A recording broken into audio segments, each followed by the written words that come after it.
नमस्कार दोस्तों, स्वागत है आपका फनी एजुकेशनल ट्रिक की इस क्लास में। हमने फर्स्ट ग्रेड की लक्ष्य बुक शुरू कर रखी थी, जिसको हम डेली 10-15 मिनट पढ़ते हैं और याद भी करते हैं। हमारी ये हिस्ट्री की जो चैप्टर है वो चल रहा था हमारा, ठीक है ना? और उसमें हम पढ़ रहे थे राष्ट्रीय नेता, जिसमें आज हम बात करेंगे मौलाना अबुल कलाम आज़ाद की। डेली 10-15 मिनट की हम वीडियो के द्वारा इस लक्ष्य बुक को हम कंप्लीट करेंगे टोटल। और ये बुक है वो नवीनतम पाठ्यक्रम पर आधारित है और सिलेबस के अनुसार हम डेली पढ़ते हैं। ये है मौलाना अबुल कलाम आज़ाद, जिनके बारे में आज हम बात करने वाले हैं। ये आज तक की 45वीं क्लास होने वाली है। तो स्टार्ट करते हैं दोस्तों। मौलाना अबुल कलाम आज़ाद स्वतंत्र भारत के प्रथम शिक्षा मंत्री मौलाना अबुल कलाम आज़ाद का जन्म मक्का, सऊदी अरब में 11 नवंबर 1888 को हुआ था। यानी मौलाना अबुल कलाम आज़ाद की जो जन्मस्थली है, वो है मक्का, सऊदी अरब में। इनका जन्म हुआ था 11 नवंबर को, यानी 11 नवंबर को इनका जन्म हुआ था 1888 में। 14 नवंबर को हम देखते हैं जवाहरलाल नेहरू जी का जन्म होता है। 31 अक्टूबर को सरदार वल्लभ भाई पटेल का जन्मदिन होता है। सरदार वल्लभ भाई पटेल के जन्मदिन पर 31 अक्टूबर को एकता दिवस मनाते हैं, ठीक है ना? जवाहरलाल नेहरू जी के जन्मदिन पर यानी 14 नवंबर को बाल दिवस मनाया जाता है। वैसे ही मौलाना अब्दुल कलाम जो आजाद थे, वो प्रथम शिक्षा मंत्री थे। इसलिए इनके जन्मदिन पर मनाया जाता है राष्ट्रीय शिक्षा दिवस। तो वल्लभ भाई पटेल जी ने देश को एक किया था, तो वल्लभ भाई पटेल जी के जन्मदिन पे तो एकता दिवस मनाया जाता है। जवाहरलाल नेहरू जी के जन्मदिन पर बाल दिवस मनाया जाता है 14 नवंबर को। वैसे ही 11 नवंबर को प्रथम शिक्षा मंत्री होने के कारण मौलाना अबुल कलाम आजाद के जन्मदिन पर मनाया जाता है। क्या मनाया जाता है? प्रथम राष्ट्रीय शिक्षा दिवस। तो ये थे हमारे देश के प्रथम शिक्षा मंत्री। इन्होंने शिक्षा की जगत में ज्यादा काम किया है, वो हम आगे पढ़ेंगे। फिर उनका मूल नाम अबुल कलाम गुलाम मुहियुद्दीन था, ठीक है ना? इतना तो आ जाएगा कि अबुल कलाम तो दिया हुआ ही है, इसमें से आजाद हटा के गुलाम मुहियुद्दीन हमें याद करना है। अबुल कलाम गुलाम मुहियुद्दीन, यानी कलाम गुलाम ये तो दोनों एक से ही हैं, और मुहियुद्दीन। उनकी माँ एक अमीर शेख की बेटी थी।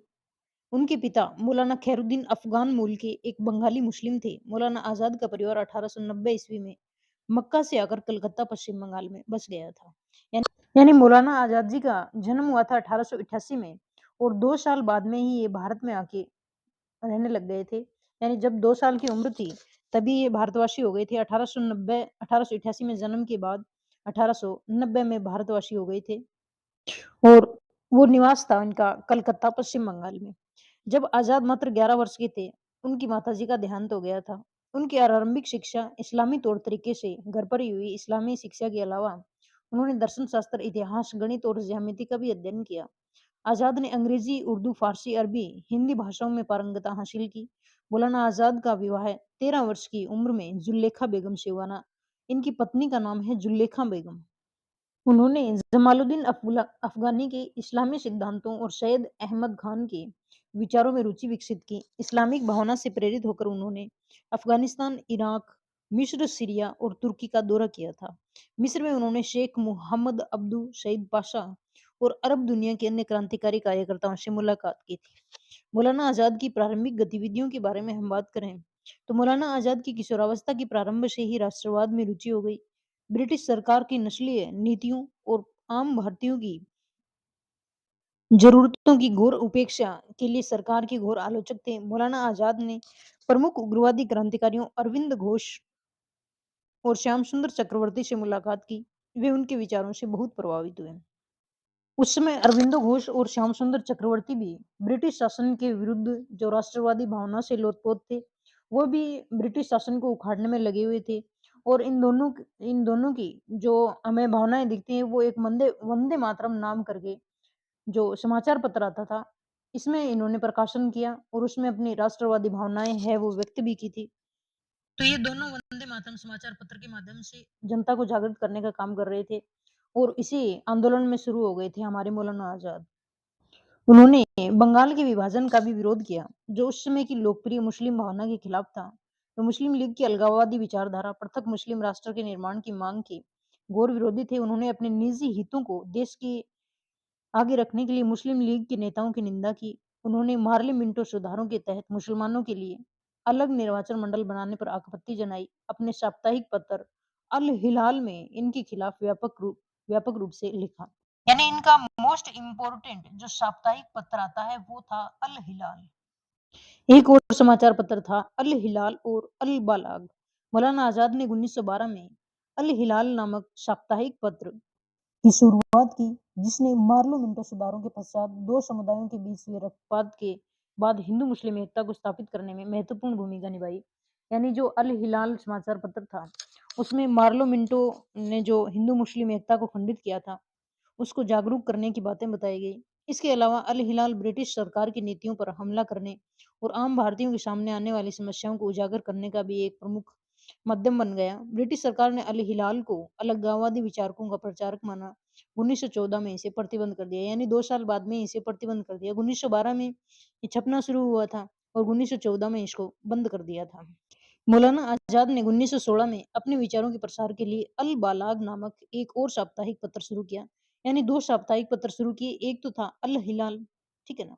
अल हिलाल 1912 में शुरू किया, इसको 1914 में बंद कर दिया गया, ठीक है ना? और इनके 2 साल बाद में इन्होंने 1916 में अल बालाग शुरू कर दिया, ठीक है ना? यानी 2-2 साल का गैप है। 2 साल में अल हिलाल शुरू किया, 2 साल बाद में 1914 में इसको बंद कर दिया गया। फिर इसी 2 वर्ष बाद में 1916 में इन्होंने अल बालाग शुरू कर दिया। मौलाना आजाद के लेखन पर प्रतिबंध लगाने में विफल ब्रिटिश सरकार ने कलकत्ता से निर्वासित कर बिहार भेज दिया गया। बिहार में उन्हें गिरफ्तार कर नजरबंद कर लिया। मौलाना आजाद को प्रथम विश्व युद्ध के बाद रिहा किया गया। यानी सबसे पहले जो इनकी जेल हुई थी, वो बिहार में इन्हें गिरफ्तार किया गया था। अब मौलाना आजाद की राष्ट्रीय आंदोलन में सक्रियता हम देखें तो आजाद ने गांधी जी द्वारा शुरू किए गए असहयोग आंदोलन 1920-22 का समर्थन किया था, जिसमें खिलाफत प्रमुख मुद्दा था। हम बात करें खिलाफत की कि खिलाफत क्या था, तो खिलाफत जो आंदोलन है वो 1919 से 1924 के बीच में चला था, ठीक है ना? और ये तुर्की का आंदोलन था। भारत से इसका डायरेक्ट संबंध नहीं था। ये कहाँ पे चल रहा था? तुर्की में चल रहा था, क्योंकि तुर्की में जो यहाँ पे मुस्लिमों का जो अग्रणी नेता होता था, वो कहलाता था खलीफा, ठीक है ना? और खलीफा की हुकूमत चलती थी मुस्लिम साम्राज्य में। अब इस जो खलीफा का पद था, वो ब्रिटिश सरकार ने रद्द कर दिया था कि हम है वो खलीफा का पद नहीं मानते हैं। इसलिए मुस्लिम समाज था वो पूरे विश्व का इससे नाराज था, और हमारे भारतीय मुस्लिम भाई भी वो भी क्या थे, नाराज थे ब्रिटिश सरकार से कि जो खलीफा का पद है वो क्यों निरस्त किया गया। और विशेष रूप से भारत में 2 व्यक्ति थे खलीफा का जो खिलाफत आंदोलन चलाने वाले, उनका नाम आता है अली बंधु। अली बंधु का मतलब 2 व्यक्ति थे, जिनका उपनाम था अली, यानी मोहम्मद अली और शौकत अली। असहयोग आंदोलन के सिद्धांतों की वकालत की और इस प्रक्रिया में गांधी जी और उनके दर्शन के प्रति आकर्षित हुए। 1923 ईस्वी में मौलाना आजाद को भारतीय राष्ट्रीय कांग्रेस के दिल्ली में हुए विशेष अधिवेशन के का अध्यक्ष चुना गया। 35 वर्ष की आयु में वे कांग्रेस के सबसे कम उम्र के अध्यक्ष बने थे। ये फैक्ट याद करने वाला है कि सबसे कम उम्र के कांग्रेस के अध्यक्ष कौन बने थे, तो वो थे मौलाना आजाद। मात्र 35 वर्ष की आयु में बने थे, और वो अधिवेशन था जो हमारे दिल्ली में हुआ था। यानी दिल्ली अधिवेशन में ये अध्यक्ष बने थे कांग्रेस के सबसे पहले 35 वर्ष की आयु में, और सबसे कम उम्र के अध्यक्ष। धर्म व सादा जीवन के प्रति उनके गहरे जुनून के कारण आजाद गांधी जी के करीबी होते गए। उन्होंने चरखे व खादी का प्रयोग करना, गांधी जी द्वारा संचालित आश्रमों में रहना, उनकी गतिविधियों में भाग कर लेना प्रारंभ किया। धीरे-धीरे आजाद जवाहरलाल नेहरू, चित्तरंजन दास, सुभाष चंद्र बोस जैसे साथी राष्ट्रवादियों के भी निकट हुए। मौलाना आजाद ने दिल्ली में 1924 के एकता सम्मेलन के अध्यक्ष का पदभार संभाला। 1928 में आजाद ने नेहरू रिपोर्ट का समर्थन किया, जिसमें अली भाइयों और जिन्ना की आलोचना की थी। अब आता है आजाद की पुनः गिरफ्तारी, क्योंकि इन्हें एक बार तो गिरफ्तार कर लिया गया था बिहार में, जब कलकत्ता से निर्वासित किया था। मौलाना आजाद ने 1930 ईस्वी में गांधी जी द्वारा प्रारंभ किए गए नमक सत्याग्रह में भाग लिया था। हमें पता है कि 1930 में नमक सत्याग्रह होता है, तो उसमें भाग लिया। सत्याग्रह में नमक कानूनों का उल्लंघन करने के कारण श्री आजाद को भी गिरफ्तार कर लिया गया। यानी जब सविनय अवज्ञा आंदोलन शुरू किया था गांधी जी ने, उस समय सभी बड़े-बड़े नेताओं को गिरफ्तार कर लिया गया था। उन्हें 1.5 वर्ष तक मेरठ जेल में रखा। 1936 में लखनऊ में कांग्रेस के अधिवेशन में आजाद ने जवाहरलाल नेहरू की कांग्रेस के अध्यक्ष के चुनाव का समर्थन और साथ ही समाजवाद का समर्थन करने वाले प्रस्ताव का समर्थन किया। 1940 ईस्वी में मौलाना आजाद पुणे कांग्रेस के अध्यक्ष यानी रामगढ़ बिहार में बने। दोबारा इन्हें अध्यक्ष चुना गया। तो रामगढ़ बिहार जो कांग्रेस सम्मेलन था उसमें 1946 तक यानी सर्वाधिक समय तक रहने वाले कांग्रेस अध्यक्ष पद पर यानी 2 नाम इनके साथ में जुड़ते हैं। एक तो सबसे कम उम्र के कांग्रेस अध्यक्ष रहे थे और दूसरी बात आती है कि सर्वाधिक समय तक रहे थे। ठीक है ना? सर्वाधिक समय तक जब इन्हें दोबारा चुना गया था, 1940 से 46 तक 6 वर्ष रहे थे, जब रामगढ़ बिहार में कांग्रेस का सम्मेलन हुआ था। उस टाइम पे और सबसे पहले जब दिल्ली अधिवेशन हुआ था, उस टाइम पे ये सबसे कम उम्र के माने गए थे। 1942 में भारत छोड़ो आंदोलन में भाग लेने के कारण इन्हें अन्य नेताओं के साथ गिरफ्तार किया गया और 4 साल के लिए अहमदनगर जेल में रखा गया। ग आज़ाद गांधी जी द्वारा जिन्ना से पृथक पाकिस्तान की मांग की बातचीत करने में भी खिलाफ थे। यानी हमने जवाहरलाल नेहरू जी के बारे में पढ़ा था कि एक बार तो उन्हें सविनय अवज्ञा आंदोलन हुआ तब गिरफ्तार किया जाता है। ठीक है ना? दोबारा इन्हें भारत छोड़ो आंदोलन के दौरान यानी सभी बड़े-बड़े नेताओं को 2 बार तो जेल में जाना ही पड़ा था। सविनय अवज्ञा आंदोलन के दौरान और भारत छोड़ो आंदोलन के दौरान। ठीक है ना? तो एक शिक्षाविद के रूप में हम आज़ाद की बात करें, तो मौलाना आज़ाद का मानना था कि राष्ट्र के रूप में भारत को उच्च शिक्षा मानकों की आकांक्षा करनी चाहिए।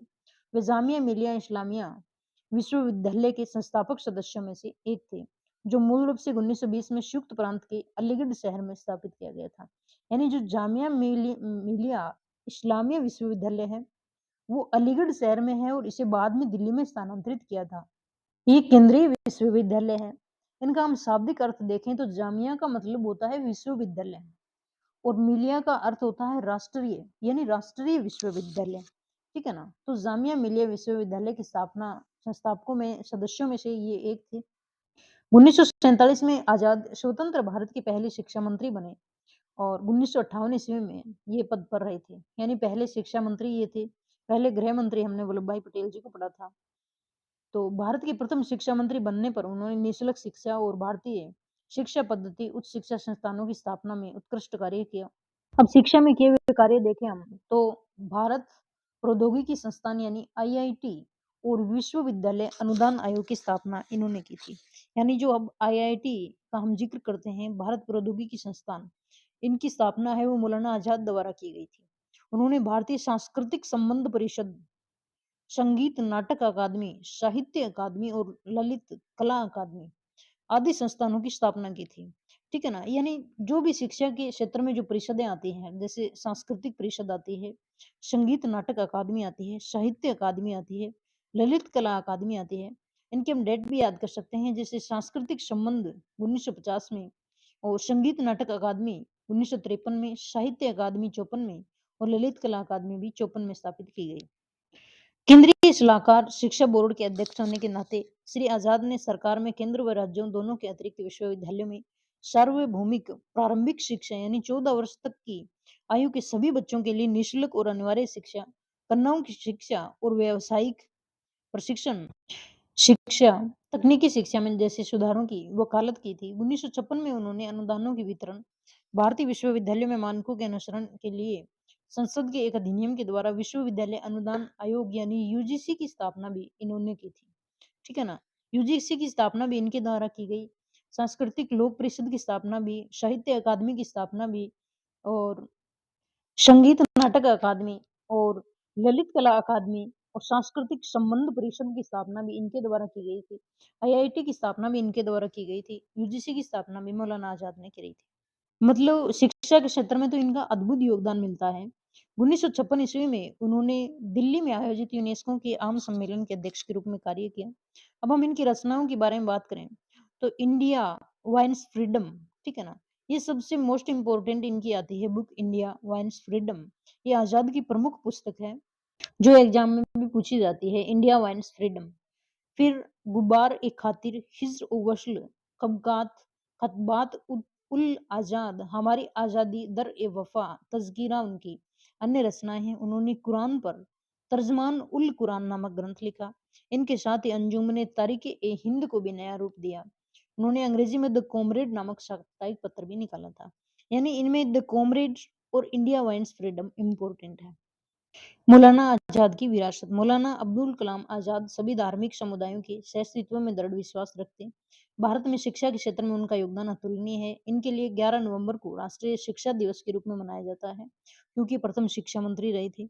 12 फरवरी 1958 को दिल्ली में मौलाना आजाद का निधन हुआ था। 1900 1858 में, जन्म 1888 में, भारत में 1890 में आए थे, ठीक है ना?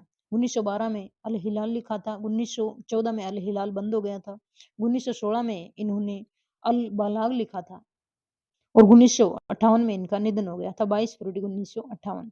मौलाना अबुल कलाम आज़ाद को मरणोपरांत 1992 में भारत सर्वोच्च नागरिक सम्मान और भारत रत्न से सम्मानित किया गया 1992 में। भारत सरकार के अल्पसंख्यक मामलों के मंत्रालय ने समाज के शैक्षिक रूप से पिछड़े वर्गों के बीच शिक्षा को बढ़ावा देने के लिए उनकी जन्म शताब्दी के अवसर पर मौलाना आजाद एजुकेशन फाउंडेशन की स्थापना की। अपने संपूर्ण जीवन में मौलाना आजाद भारत और इसकी सम्मिलित सांस्कृतिक एकता के लिए प्रयासरत रहे थे। अब हम भारत रत्न को भी याद करना है कि ये 1992 में इन्हें मिला था मरणोपरांत। अब 2 इम्पोर्टेंट बातें इनकी अलग से आती हैं एग्जाम में आने वाली कि इन्हें नेहरू जी ने कहा था मीर ए कारवां। नेहरू जी ने इन्हें कहा था मीर ए कारवां, ठीक है ना? नेहरू जी ने इन्हें मीर ए कारवां कहा था। और गांधी जी की हम बात करें तो गांधी जी इन्हें कहते थे सीखने का सम्राट, ठीक है ना? सीखने का सम्राट। तो ये बातें हैं मौलाना आज़ाद के बारे में, ठीक है ना? कल हम जो भीमराव अम्बेडकर जी के बारे में बात करेंगे। इसके साथ में ये टॉपिक हमारा पूरा हो जाएगा राष्ट्रीय नेताओं का। फिर हम इनके लास्ट में जो एमसीक्यू दिए हुए हैं उनका जो है वो विवरण करेंगे। इसके साथ ही जो फर्स्ट ग्रेड की सिलेबस में यानी जो लक्ष्य बुक में इंडिया हिस्ट्री दी हुई है वो हमारी कंप्लीट हो जाएगी। फिर हम राजस्थान हिस्ट्री के बारे में टॉपिक वाइज पढ़ना शुरू कर देंगे। तो जय हिंद।